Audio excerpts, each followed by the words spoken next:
Hello everyone, in this video I'm gonna walk you through on how to check if iPhone is blacklisted. So if you want to check if your iPhone is blacklisted, maybe your iPhone got stolen or the iPhone has been reported by someone, here's how you can check. So the first thing you have to do is just go to your settings.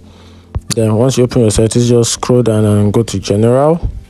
So under general, just tap on about. So from there you can just scroll straight down, then copy the IMEI number of your phone.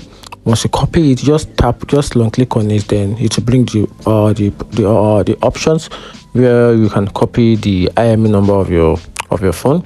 Then once you copy it, then head over to your browser, then type in this into your search bar, which is imei24.com. then once you tap on it, then it will bring out the website. Then paste in your IMEI number from your phone, then check. Then from there you can check the report of your iPhone and check the status of your phone which you are about to buy. Then you can make your decision if you are still going to go for the phone or probably you drop it. And that is how you can simply check if iPhone has been blacklisted. And that's it. If you find this video helpful, turn on the notification button and follow for more. Thank you.